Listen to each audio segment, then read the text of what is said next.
मैंने recently Ramayana the legend of prince Rama का latest release version देखा और मूवी देखकर मैं काफ़ी सरप्राइज थी। वैसे तो मूवी में कई बड़े चेंजेस हुए, लेकिन एक सबसे बड़ा चेंज जो देखने को मिला वो था डबिंग आर्टिस्ट में। यानी अगर आपको कुछ पुराने डायलॉग्स और वो किस तरह से बोले गए थे याद होगा, तो अब आपको वो एक नई आवाज़ में सुनने को मिलेंगे। तो चलिए जानते हैं कि क्या-क्या चेंजेस हुए हैं डबिंग में। भगवान विष्णु के 10 अवतारों में से राम उनके 7वें अवतार माने जाते हैं।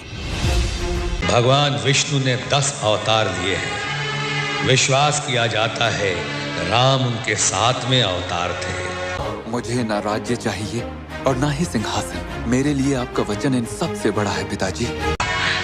ना ही मुझे ये राज्य प्यारा है और ना ही अधिकार।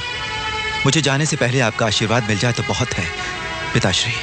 राम, मैं भी आपके साथ चलूंगी। पति पत्नी के कर्तव्य अलग नहीं हो सकते। हम सुख दुख में समान भागीदार हैं। मेरे स्वामी, आपके साथ मैं भी चलूंगी।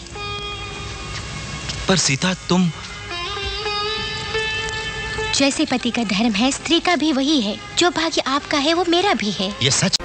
अगर आत्मा एक है तो भाग्य भी एक ही होगा, इसलिए मैं भी आप दोनों के साथ चलूंगा।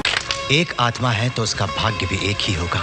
तो भैया, मैं भी आप दोनों के साथ चलूंगा। हे तपस्विनी भिक्षाम देहि, भूखे साधु को भिक्षा दो।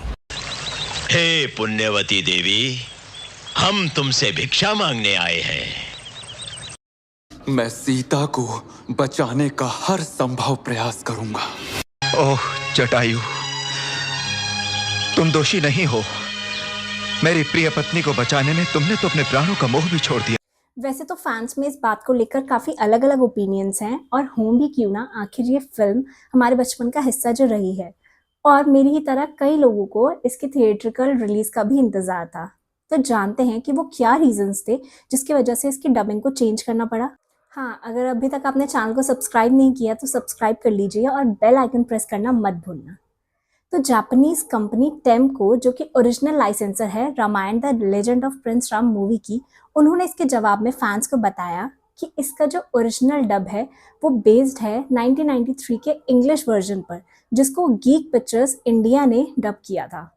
लेकिन जो ओरिजिनल 1997 के हिंदी और तमिल डब्स थे वो अलग अलग डिस्ट्रीब्यूटर्स ने बनाए थे, और उनका मास्टर डेटा लॉस्ट हो जाने की वजह से उनको रिकवर नहीं किया जा सका। हालांकि टेम ने काफ़ी कोशिश की कि वो डीवीडी से उस वॉइस को एक्सट्रैक्ट कर पाए, लेकिन वो इसमें नाकामयाब रहे। अब ये तो उन्हीं को पता होगा कि उन्होंने कितनी कोशिश की थी। खैर, रीज़न जो भी हो, लेकिन इसी वजह से डबिंग को चेंज करना पड़ा।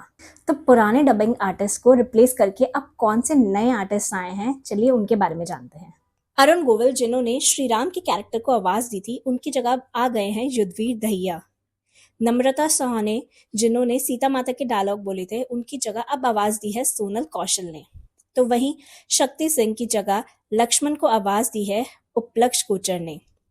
और अमरीश पुरी, जिन्होंने अपनी आवाज़ से रावण के रोल में जान डाली थी, जिसे मैंने शायद इस मूवी में सबसे ज़्यादा मिस किया, अब उनकी जगह ली है राजेश जौली ने। डबिंग के बाद एक और नया चेंज जो पुरानी मूवी के कंपैरिजन में इस नए रिलीज में देखने को मिला, वो है इसके गाने।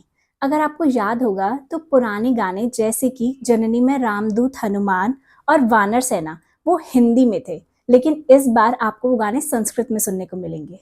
तो इन सब चेंजेस के साथ में आपको ये नया रिलीज कैसा लगा, मुझे अपने ओपिनियन ज़रूर बताना। मिलते हैं नेक्स्ट वीडियो में।